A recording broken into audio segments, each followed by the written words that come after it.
To be perfectly clear on the subject at hand, let's define our terms.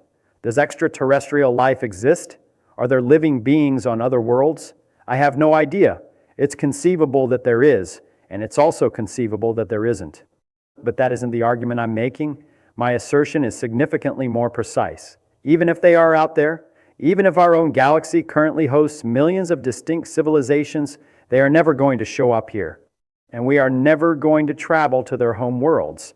This has absolutely nothing to do with their existence, their level of intelligence, or their technological capabilities. It is rooted in something far more elemental. Let me begin with a recollection. I was at Los Alamos back in 1950, surrounded by other physicists, Edward Teller, Emil Konopinski, Herbert York, and our conversation drifted to the subject of flying saucers. You must appreciate that, at the time, flying saucers were a media sensation. People were reporting sightings from all over. So there we were, walking to the cafeteria for lunch, debating the possibilities of alien craft breaking the light speed barrier and whether they could pay us a visit. In the middle of that lunch, I simply blurted out, "Where is everybody?" You have to understand, the numbers had been occupying my thoughts. The galaxy is incredibly old, roughly 10 billion years. It is also staggeringly large, measuring 100,000 light years in diameter, and it contains an estimated 200 to 400 billion stars. I did a quick, informal calculation on a piece of paper. If a civilization developed spacecraft, not even particularly advanced ones, just simple atomic rockets, they could probably reach the nearest star within a decade. From there, they could continue to expand, moving to the next star and the one after that. And guess what? Even proceeding at a snail's pace, hopping between stars, the complete colonization of the galaxy could be achieved in about 10 million years, or maybe 100 million if they were to take their time. Now, 10 million years seems like an immense span to you and me, but the galaxy itself is 10,000 million years old. That's 10 billion. Therefore, if any civilization had emerged anywhere in our galaxy, even a billion years back, they should be everywhere by now. Their arrival here should have happened a very long time ago. So, the question remains, where is everybody? People have come to call this the Fermi paradox, although that was never my name for it. All I did was pose a question, but it's a valid one. And the solution, I believe, becomes rather straightforward when you consider the physics involved. Let me clarify what the obstacle is. The obstacle is space itself, the sheer void, the distance. Most people fail to truly comprehend how far apart everything is. They just don't get it. Here's an illustration. The closest star to our own apart from the Sun is Proxima Centauri. It lies about 4¼ light years from us. What does that distance signify? Light moves at 186,000 miles every second. It's incredibly fast. Nothing can move faster, a point we'll return to. A beam of light from Proxima Centauri, traveling at that unbelievable velocity, takes 4.25 years to reach our planet. Now, humanity has constructed some speedy vessels. The fastest object we've ever launched is the Parker Solar Probe, reaching speeds around 430,000 miles per hour. That's swift by our measures. Yet, do you know how long it would take that probe to journey to Proxima Centauri? About 7,000 years. 7 millennia. That's a longer period than the whole of recorded human history. But someone might object. Feynman, that's using our current primitive technology. A sophisticated alien society would possess far superior propulsion. Very well. Let's grant them magnificent rocket technology. Let's assume they can achieve a velocity of 1/10 the speed of light. That is phenomenally quick, approximately 67 million miles per hour. Nothing we've engineered comes remotely close. At that speed, the trip to Proxima Centauri would still require 42 years. 42 years just to get to our nearest stellar neighbor. The vast majority of stars are much, much farther. The typical separation between stars in our galactic region is around 5 light years. To reach a star that's 1,000 light years away, even at 1/10 of light speed, would be a 10,000-year voyage. Consider that. 10,000 years ago, humans were just discovering agriculture. We had no written language, no cities, and we're to believe a civilization could sustain a space program for 10,000 years just to deliver a crew to a single distant star. Now, you might counter, what if they travel faster? What if they reach half the speed of light, or 90%? Fine, but that introduces an entirely new set of difficulties. The challenge isn't merely achieving high speeds, it's that the faster you travel, the more perilous the journey becomes. You see, space isn't a perfect vacuum. It's nearly empty, but not completely. There is, on average, about 1 atom per cubic centimeter in the interstellar medium. That might not sound like much, but when you're moving at a substantial fraction of light speed, colliding with a single atom is a major event. Let me break down why. Picture your spacecraft hurtling along at 1/10 of light speed when it collides with a single grain of sand, a minuscule speck. Do you know the outcome? The energy released in that impact is comparable to a nuclear explosion, and not a small one, a very large one, all from one grain of sand. And interstellar space is filled with all sorts of material, micrometeoroids, dust particles, tiny ice crystals, a whole array of debris. At sufficient velocities, any one of these could obliterate your vessel. Someone will then suggest, just put a shield on the ship. All right, you want shielding? Let's consider what would be required to defend against high-velocity impacts. You would need a truly substantial barrier, perhaps a meter of water surrounding the entire craft, or several meters of another dense material. Can you imagine the weight of that? It would be colossal. And now you have to propel all of that additional mass to 1/10 of the speed of light. The amount of energy required becomes, well, it becomes preposterous. Let me give you the figures. To get just 1 kilogram, about 2 pounds, up to 1/10 the speed of light demands roughly 450 trillion joules of energy. That is approximately the same amount of energy the entire United States consumes in 5 seconds just for a single kilogram. Now, scale that up by the mass of a spaceship, including its shielding, life support, fuel, and crew. You are now discussing an amount of energy greater than what our sun generates over many years. Where could you possibly obtain that kind of power? How would you create it? And how would you contain it? But Feynman, someone will interject again. What about antimatter? What about nuclear fusion? What about a technology we haven't even conceived of yet? Look, antimatter is a real phenomenon. We can produce minuscule quantities of it in particle accelerators. However, manufacturing enough antimatter to power an interstellar voyage would necessitate. You're talking about converting a large portion of a planet's mass into energy. It is not a practical solution. While it may be possible in theory, it's not practical. As for fusion, we have been striving to make it viable for 3/4 of a century, and we have yet to construct a fusion reactor that generates more power than it consumes. Even if we succeed, adapting it for rocket propulsion presents a whole other set of challenges. The energy densities are barely sufficient for what you would need. And what of technologies we have yet to discover? This is where one must tread carefully. A common argument is, well, 200 years ago, no one knew about nuclear power, and now we have it. So who can say what the future holds? This is a fair point, but there's a crucial aspect of physics you must grasp. In the 19th century, our knowledge had many gaps. We lacked an understanding of atoms, of relativity, of quantum mechanics. We have learned a tremendous amount since then. But here is the critical distinction. The knowledge we've gained has not enabled things we once thought were impossible. For the most part, it has only reinforced that those impossibilities are indeed real, just for reasons we hadn't previously understood. Take this for example. Before Einstein, some speculated that if you could just build a fast enough ship, you could surpass the speed of light. Einstein's work demonstrated that this is not the case. The speed of light isn't merely a speed limit, it's an integral part of the fabric of space-time itself. Mass, energy, space, and time are all interwoven. As your velocity increases, you require exponentially more energy to accelerate further. At the speed of light, the energy required would be infinite. So, that option is off the table. What about a warp drive, or wormholes? I'm glad you brought those up. Let me explain these concepts because while they are fascinating, they aren't going to be our salvation. A warp drive's principle is that rather than traveling through space, you distort space itself. You contract the space ahead of you and expand it behind you, effectively riding a wave of space-time.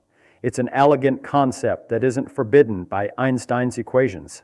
However, and this is a very significant however, to make it function, you require something called exotic matter. This is matter that possesses a negative energy density. What does that mean? It means it has less than zero energy, not just an absence of energy, but a negative quantity. Does such a thing exist? We have no idea. We've never observed it. We can certainly include it in our equations. We can say that if exotic matter exists, a warp drive is possible. But that's akin to saying that if I possessed magic beans, I could grow a beanstalk to the heavens. It's mathematically consistent, but that doesn't make it physically real. And wormholes, they present the exact same issue. To hold a wormhole open and prevent it from instantly collapsing, you would need exotic matter and vast amounts of it. Even if you could create a wormhole, you'd still face the challenge of traveling to the destination first to establish the other end. Do you see the problem? These concepts warp drives. Wormholes are not just advanced technologies. They depend on the existence of things that likely do not occur in nature. They demand that we fundamentally overhaul the laws of physics as we currently understand them. And while I am always open to the possibility that we are mistaken about something, the things we would need to be wrong about are incredibly fundamental. They are the principles we have tested over and over millions of times, and they consistently behave exactly as predicted. Now, allow me to introduce another problem that is rarely discussed, but is truly a deal breaker: time. Even if you could construct a ship capable of reaching a significant fraction of light speed, and even if you could shield it from impacts, and even if you could find a way to power it, you are still left with the fact that the journey is incredibly long. For the crew on board, it might not seem so long due to time dilation at high speeds. Time slows down for the traveler. But from the viewpoint of the civilization that launched the mission, decades, centuries, or even millennia would pass. And do you know what happens to civilizations over thousands of years? They fall. They transform. Empires emerge and crumble. Languages shift. Technologies become outdated. The people who initiated the mission will be long gone. Their entire civilization might have vanished. Who would finance a space mission whose results won't be known for 10,000 years? And here's another consideration. What exactly do you do upon arrival?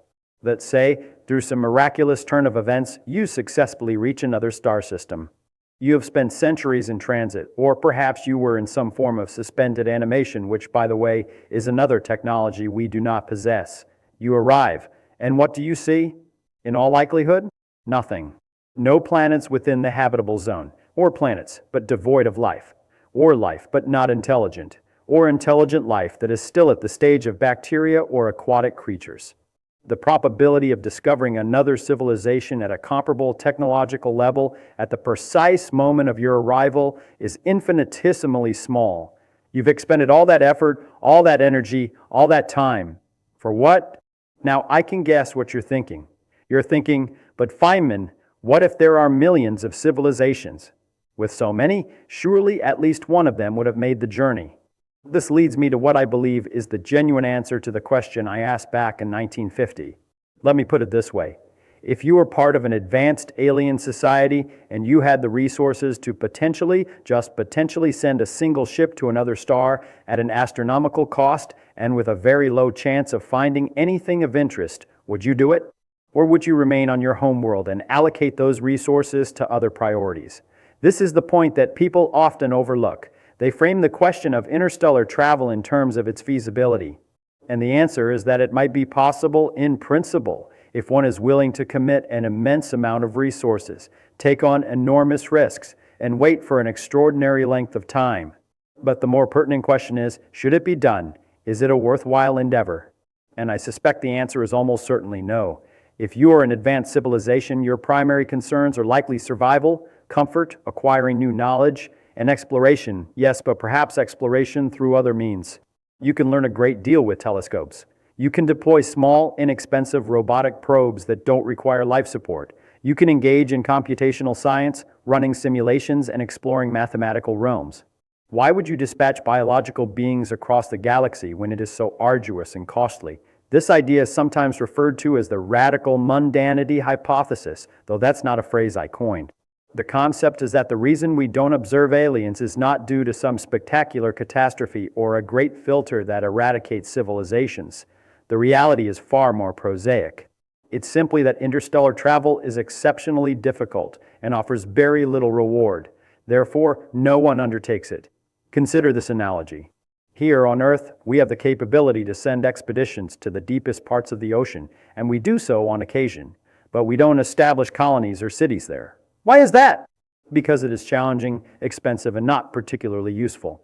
The same logic applies to space, but magnified by a factor of 1 billion. But what about communication instead of travel? This is a more reasonable question. Communication is far less demanding than travel. You don't need to send a physical object. You just send a signal. Light travels at, well, the speed of light. So, if a civilization 100 light years away sends us a message, we could receive it in a mere century. That's not an insurmountable time frame. Except, this approach also has its problems. The galaxy is 100,000 light years from end to end. If you transmit a signal, it takes 50,000 years to reach the halfway point and then another 50,000 years for a response to return. That's a 100,000-year conversation. What civilization maintains interest in a dialogue that spans 100 millennia? And this assumes they are even transmitting signals in the first place. Why would they? Broadcasting into the cosmos consumes energy. It reveals your location to anyone who might be listening. And perhaps that's a dangerous thing to do. If you were a civilization, would you want to announce your existence to the entire galaxy? It's possible there's something out there to be feared. This is the dark forest hypothesis, the idea that civilizations remain silent for their own safety. Or maybe, and this is what I find more plausible, maybe they just don't see the point. You send out a signal, and perhaps in 1,000 years, you receive a reply. Or perhaps you don't. It's not a very compelling research initiative. Here is what I suspect is actually happening. I believe there is probably life out there, perhaps an abundance of it. Some of it might even be intelligent, and some of those intelligent species might develop technology. But they are all confined to their own solar systems, just as we are confined to ours. This is because the distances are too immense, the energy requirements are too vast, the time frames are too long, and the potential rewards are too meager. We are all alone, not because we are the only ones in existence, but because we might as well be. We are separated by expanses so great that we can never bridge them. We are like islands in a boundless ocean. Each one is inhabited, each one fostering its own civilization, but none are ever able to construct a bridge to another because the ocean is too wide and its storms are too violent. Is this a depressing thought? Perhaps, but I don't see it that way. I find a certain beauty in it. Each civilization, each instance of intelligence emerging in the cosmos is unique and precious. We are not going to be invaded. We are not going to be rescued by wise extraterrestrials. We are not going to be invited into some galactic federation. We are on our own. We must address our own challenges. We must determine our own destiny. And you know what? I believe that's perfectly fine. We have an entire solar system to discover. There are hundreds of moons and thousands of asteroids. There is more than enough to occupy us right here in our own cosmic neighborhood. We don't need to travel to other stars to have a future in space. But people don't find this answer satisfying. They yearn for the science fiction fantasy. They want the warp drives, the alien encounters, and the galactic escapades. And I can understand that. It is thrilling. It is romantic. But science is not about confirming what you wish to be true. It's about revealing what is true, to the best of our ability to determine it.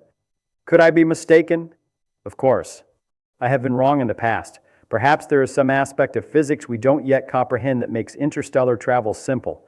Perhaps exotic matter is real and abundant. Perhaps there's a loophole in quantum mechanics that permits instantaneous communication or travel. It's all possible. But based on our current knowledge, on well-established physics, on the actual distances involved, and on the energy required, the conclusion seems inescapable. The aliens, if they exist, are staying put, and we are staying put as well. We are all confined to our own small corners of the galaxy, gazing up at the stars and wondering if anyone else is out there. Also gazing up, also wondering. And the ironic thing is, even if I am wrong, even if 1,000 years from now we manage to invent a way to travel to the stars, it wouldn't resolve the Fermi paradox, because the paradox is about the present.